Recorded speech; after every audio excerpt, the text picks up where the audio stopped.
Bethany Diaspora Church ki nungsi jaraba ichilinaw sing Prabhu Jisu Krista gi mingda nungsi bigi salam pijari. Ngasi nungmajing numit March ki tang nipan 2026. Iksor gi thawzan mapana masigumba phaba matam uhan biduna mahakki wahay paraga amaga pukning thawgat minabagi matam asusu panghanbire masigidamak tay sorbo thagat minasi. Ngasi ako'y text sa si James chapter 4 verses 1 to 6. James na atopa anawba problem nainaba asi ako'y ngasi amuk yengsi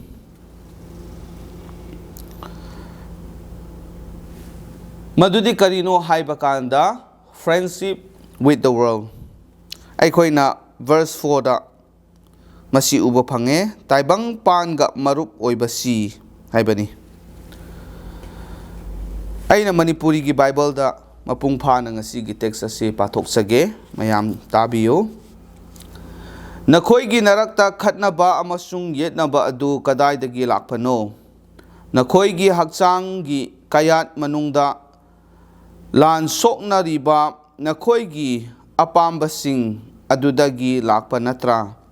Nakhoi na pami adubu phangde nakhoi na mi hali nakhoi na kalaki adubu phangba ngamde. Nakhoi na khatnai amasung yetnai adubu nakhoi gi leite. Maramdi nakhoi na nijade nakhoi na ni amasung phangde. Maramdi nakhoi na pukning chumdana ni. Madudi nakhoi na apambasing aduda sijinnanabani. Nakhoi mitu miwa lanabasa Taibangpan ga marup oibasi isor ga yeknabani haiba nakhoi na khangdra. Taibangpan ga marup oiba pamami adu isor ga yeknabani. Natraga akhoi da leiba thawai asina khaurang na pami haina sastra na haiba asi arembani haina nakhoi na khanbra. Adubu isor na hena thawzan pire maram aduna mahak na hai. Isor na chautok pasingbu tingi adubu noluk pasingda thawzan pibi. Isor na warpina bibo isinu. Ichili now sing. Apostle James na tongan ba problems mayam ama takpiye masinay na biye. Madu ako'y na matang tamin na duna ako'y khangminare. Ako'y gilay asibulan na sijinaba aduga achauba oiningba akhangba mi oiningba oza oiningba aduga isorgi aningbadi oidaba problem mayam ama ako'y matang naina duna ako'y bhap tamin nay. Ngasisu masigi anawba problem asi James na puthorak tuna masinay na bani masi ako'y ngahaktang pukning thadaminaraga wakan tausi ako'y na hujik text aduda yam na mayik sing na pathok khare. Ahan bada ako'y na ubasi karino haiba kanda khanaba amadi yetnaba haibasi mahak na pali. Masik kadai digi tholak pano karina thokhan bano. Masi ako'y khangpham toi. Wars and fights. Khanaba yetnaba haibasi prithibida yamna kaman oiba amani. Maru oina isor bu khangdabasing na khanabasi makoy na hawgani aduga lan gidamak makoy satli. Aduga loina na Apostle James na takpi bagi matungina masigi conflict asi personal gi level dasu lay haibasi mahak na khanghali. Aduna James addressed a problem he noticed among certain brethren. Masigumba mibu yengthiba miga khatnaba mibu yeknaba yamna tauba asi hairiba thajabasinggi maraktasu James na ukiba lay. Aduna masigi matang asida mana yamna serious oina phongdokpani. They wage war and pick fights with others easily. Mi kharadi thazaba oikhrabasu masi khangdabagi maramna au bada khatnaba church chatlaga church da lairibasing aduda yenaba khatnaba adugumba tawba mi sisu matam aduda laitaba nate. Masi aikhoigi matamdasu adum thoklibani. Aduna Apostle James na masigi matang asida panbani. Aikhoina khatna chainaba haiba kanda hakchangi oiba khaktang duda nate.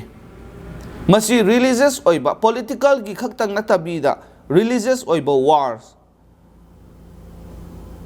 asisu dharma gi oiba lan laitaba nate. Masi thokpa matamda magi result kari oira I haiba kanda they create division. Division asi thokhalli. Machimana oiriba thazaba singi marakta tokai taba adu thokhalli. Aduga they result in great personal loss. Masina amang ata kayama migi punsida thokpasi ekhoina uba phangi.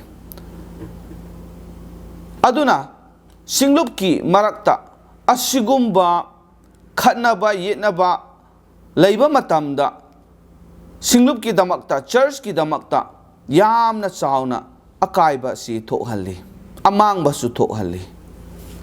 Aduna masigi problem ase James na address tawbani. Ahan madamana kari haye there were wars and fights among the brethren. Singlupki marakta adugumba khatnaba yitnaba se leire habase mana khange. Aduna masi tumina laithokpa yade, we cannot deny, and then masi ignore tawbasu yade, masi khangdaba sabasu yade. Madigi problem ado laikhraba matam aduda kari tawgani masi karamaina solve tawgani haibasi khanpham thoi. Maram aduna James na masi mana ibni masigi hairiba khatnaba yetnaba se kadaidagi lai. The root of these fights masigi horakpham se kadaidano aikhoina ngasai pathokhibadugi matungina a desire for pleasure. Aigi apamba aigi hakchangi aningba aduna masi thokhanbani. Lust haiba matamda mioiba se aikhoigi mitta aikhoigi chinda aikhoigi hakchang asina apamba magi hakchangi apamba se lairakpa matamda masigumba khatnaba yetnaba haibasi thokalli. Loinana coveting covet tawba haibadi migi maran adubu kalakpa aikhoigi yet oida lairiba aikhoigi yumlonaba yumthangnaba singi laizaba adu aikhoina kalakpa masina sigumba khatnaba yetnaba haibasi mioiga bigi punsida thoi. Masi 10 commandment da yaubani maduda isorna haibadi do not covet your neighbors. Nakoigi neighbors nakoiga laiminariba yumthangnariba singi laizaba adu nakoina pamluganu haibani. Adubu aikhoina masi mioibagi punsida yamna wana thoi. Maramdi mioibasi ahenba pamba natraga migi maran mathumbu uba matamda kalakpa haibasi masi laigalli. Aduna masi mayam asina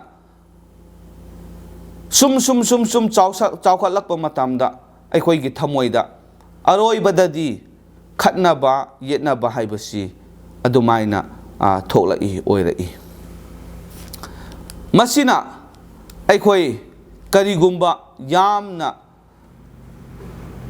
chawna masi aikhoina address tawdrabadi masi aikhoina puthoklaga masi nainadragadi yamna hena thajabasingi maraktasu asigumba akaiba mayam asi tholakpa yabani aduna they must be dealt with courageously aikoi masi kiba yade misak mima yengbagi mathau tade masigumba phataba asi changlakpa tarabadi aikoi masi address tawpham thoi masi aikoina karamaina masi lokthok sige masi karamaina oihaloi sige haibasi aikoi nainaba ama changi they cannot be ignored or brushed aside masi aikoina ignore tawba khangdaba saraga udaba saraga laithokpa suya yade haibani ngasi singlupki marakta church kaya da sigumba problems aikoina uba phange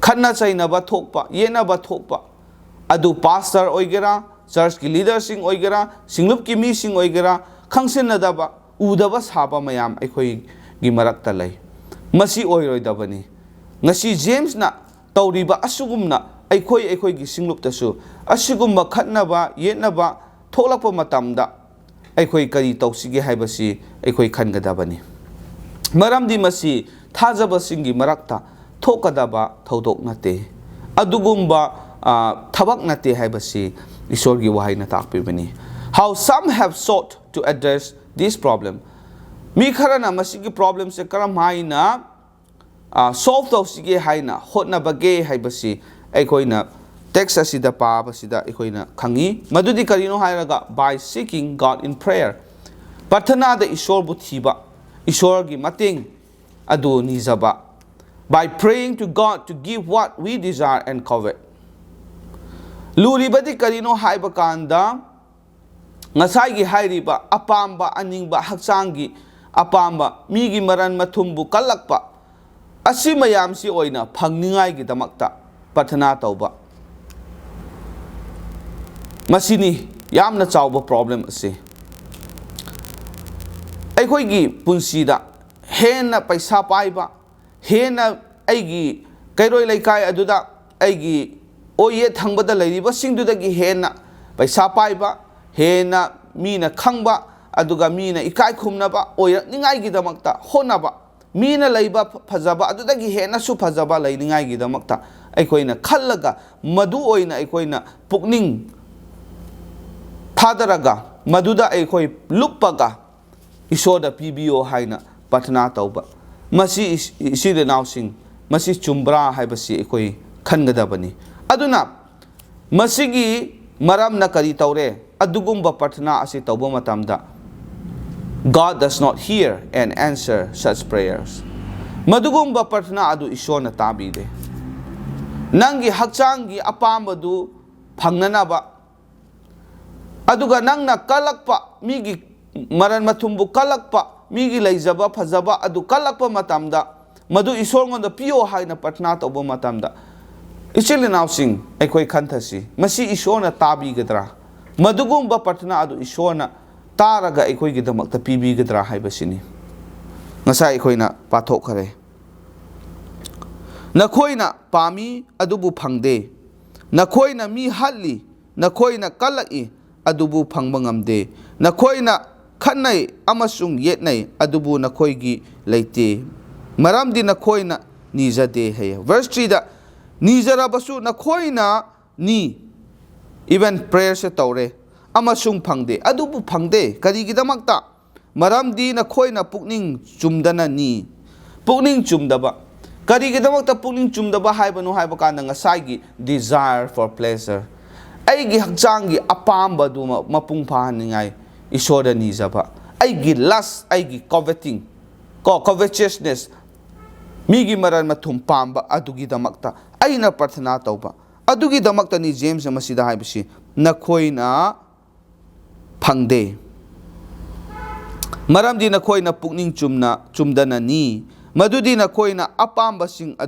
aduda sizinanabani si aikoi gi apamba sing aduda sizinanabagi damakta isongonda pio haina nijaba tarabadi kaidongai da sumadugi patna adu isona tabiroi masini chilnau sing aduna isona madugi patna adu taroi masi James na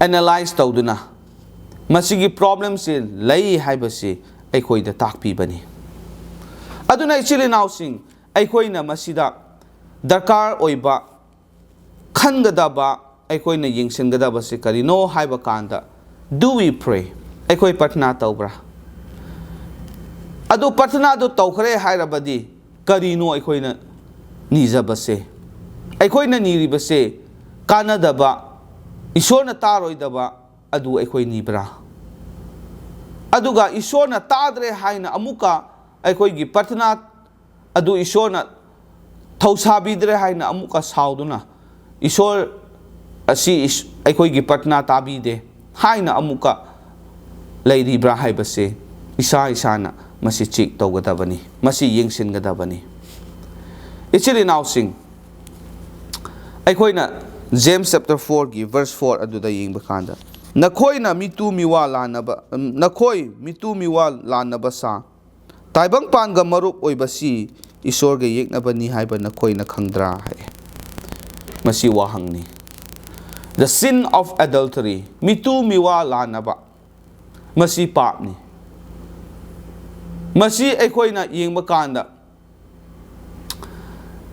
aikhoina mitu miwa lanabagi damakta migi mawabu migi matubu aina pamzaruba aigi haksangi apamadu mapung phaningai gi damakta aikhoina wakhan khalaga leiba tarabadi aikhoi gi thamoida pap adu leire isona yadabadu aikhoida leire adu oiragadi madu aikhoina phangnanaba nibada isona kaidongai desu tabiroi aduga ani subada friendship with the world Taibangpan ga ngasai gi aikoi sida ubase Taibangpan ga marup oiba Taibangpan ga marup oiba si ichili nausing James na yamna mayek sengna takpi masi thazaba isor gi mising aikoi na tawgadaba thabak nate maramdi Taibangpan ga marup oiba haibasidi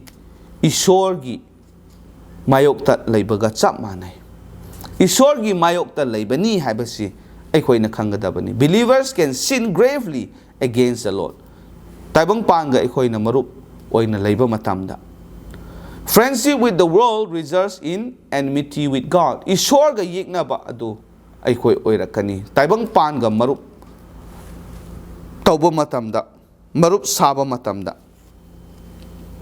aduga choosing to be friends with the world we become enemies of God asini Ishor gi yeknaba adu oirakani maramdi Ishor na pambaduga aikoi na pambaduga Taibangpan na pambaduga manade maramdi karino haiba kanda Taibangpan asiga marup saba kanda Taibangpan gi oiriba mayam asida aikoi bu influence tawgani many have been affected badly by the world mi mayam ama Taibangpan gi apamba kalakpa mi hauba mayam asina yamna chawna makhoida akaiba pi believers covet many things even thazaba singna karigumba Taibangpan ga marup oiba matamda wealth lanthum pamlakani power sakti paiba adu oininglakani fame mingchat pamlakani pleasures hakchangi apamba adu da mokoi thirakani an easy life yamna laiba punsi warning daba suning daba adu oirakani adunadi phattaba mayam ama masina thokhalakani loinana ichilinaw sing masigi hairiba mayam asina problem asi thokhalakpani hakchangi apamba lanthum pamlakpa sakti pamlakpa mingchat pamlakpa easy life pamlakpa asina ahanbada wars and fights among the brethren thazabasinggi maraktasu khatnaba yetnaba haibasi thokhalai aduga isodagi lapthokpa adu oihalli personal conflicts, masa-masanasu asigumba conflict mayam ama punsida tholakani. Yamna maru oina khwaidagi mangjaba dudi karino haiba kanda Ishwarga laiminaramba adugumba personal relationship with God adu yamna chauna manglakani. Ichilinaw sing masi ekoi laina loba yade haibasi Ishwarga sastra asina takpi bani. Many had become worldly. Mi mayamna Taibangpan gi apambada chatpa leiba adu oirai self-center masa-masa khaktangi khanjaba haibadu lakhallai. Ichilinaw sing aduna hairiba mayam asi aikoi gi punsida leiribra aikoi karam haina punsi leli Ishwarga nakna marup oina aikoi leibra natraga Ishwardagi lapna leiraga Taibangpan asiga marup oiduna leibra haibasi ekoina khanpham thoi. Ichilinaw sing James na verse 5 ka 6 ta ekoi da takpi ba se karino Ishwargi thaujal aduda ekoi hansi haibani. Ishwargi thaujal aduda ekoi hanba darkar oi. Madu natragadi Taibangpan ga marup oiduna adum laikhraba taragadi ngasai pankiba mayam adu ekoi gi punsida tholakani akaiba mayam asi matang urakani. Ichilinaw sing mioiba gi punsi ase ani saruk ani thokna aikoina uba yai madudi ahanbada the human body hakchang haiba aduga ani suba the human soul or spirit mioiba gi thawai asi leibani aduna mioiba aikoi gi punsi maru oina thajaba singi damakta karigumba Taibangpan da leiringai manung asida ngasai gi palliba problem sing asi aikoi masidagi thokpa ngamnanaba Ishwarga marup oina aikoi gi relationship se yamna phajana leihanningai gi damakta kari changi kari darkar oi haiba kanda aikoi bu mating pangbigadaba ama darkar oibani. Madugi mating asi kanadagi phangani haiba kanda Ishwarna aikoi gi damakta pibi khraba thawai asengba adudagi aikoi phangani. Masida spirit, the spirit who dwells in us yearns jealously haibani. Aikoi gi nungda leiriba thawai haibase mioibagi thawai adunate. Masi Ishwarna pibi khraba thawai asengba adubuni. The Holy Spirit within us aikoi gi nungda leiriba mahak aduna aikoi bu mating pangani. Karamaina mating pangani reminding us to be faithful and true to God. Ishwarda thajaba oina lainanaba amadi Ishwarda chumna aikoi hingba adu oiba ngamningai gi damakta mahakna mating adu pibigani. Adumagpu ichilinaw sing masida yamna chawna conflict asi adukki matik laye. The human is weak and wicked. Mioiba haibasi tasengna yengba kanda yamna sonba aduga weak and wicked. Pap yamna pamba phatabada adum taba. The body will resist the Holy Spirit. Aduna hakchang asina thawai asengba adubu yadaba haibasi masi thokpani thokanbani maramdi hakchangi apambaduna hena kalakpa chawrakpa adu matam aduda Ishwargi aningba tawningba Ishwargi apambaduda leiba haibasi yamna luna thoi. Maram aduna ichilinaw sing thajaba aikoina aikoi gi punsida spiritual oiba Ishwarbu yamningba aduga yamna thajaba oiba ama oina leiba haibasi yamna lurai. Aduna ichil inausing masida Ishor gi thauzal ase yamna darkar oi. Ishor gi thauzal ase ekoina thigadabani. Aduga ekoina ishor gi thauzal ase phangadabani. Maramdi ishor gi thauzal yaudrabadi ekoina masi tauba ngamloi. Ishor gi thauzal duna mahaki thawai adu ekoida pibiraga mating panghanba. Aduga ekoina karigumba solabasu ishor gi thauzal duna ekoibu ngamhanba asi yamna mathau tai.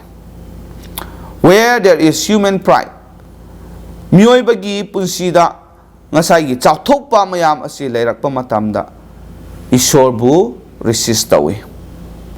Ishor bu ekoina changjafam pide. Where there is humility, ishor bu karamaina ekoigi punsida thabak tauhangani, karamaina ishor gi thauzal adu ekoi mapung pana phangani haiba kanda humility noluk chaba. Ngasai gi verse 6 ta haibadu ishor na chauthok pasing bu thingi adubu noluk pasing da thauzan pibi. Noluk pasing da ishor gi thauzal adu pibi bani. Adu oiba tarabadi ishor gi thauzal pamba, ishor gi thauzal darkar oiba ekoina kari taugani ishor gi maphamda noluk chaba darkar oi. Ichil inausing masi yamna ekoi gi damakta darkar oibani. Ishor gi thauzal ase ekoi da ishor na pibi. Adumakpu ishor gi thauzal ase ekoi na tarai lauba yade, masi ekoi na ilai na khanba yade. Maramdi ishor gi thauzal ase ngasai gi haiba noluk pasing aduda pibani. Aduga ishor gi thauzal sina ekoi gi damakta asukki matik mating pigani, ekoi gi damakta asukki matik darkar oibani.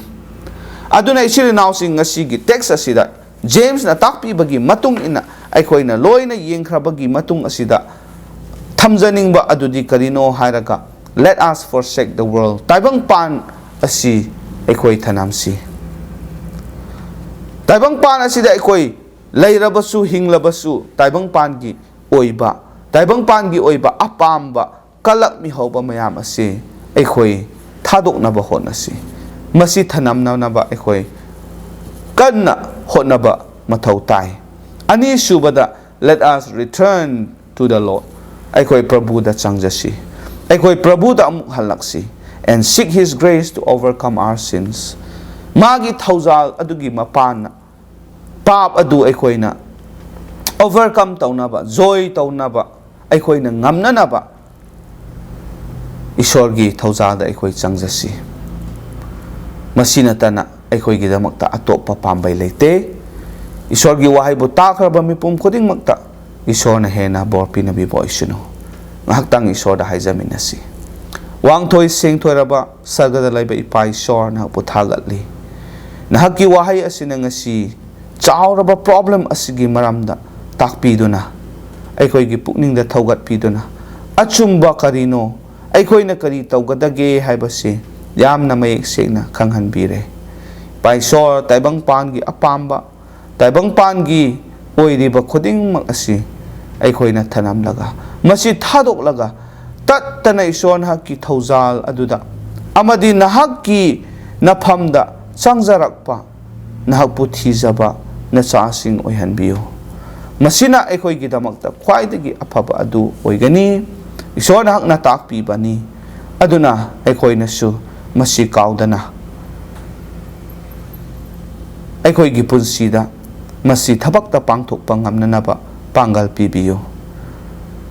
Paisor ekoi gi damakta darkar oiba khodingmak nahakna pinabiyo.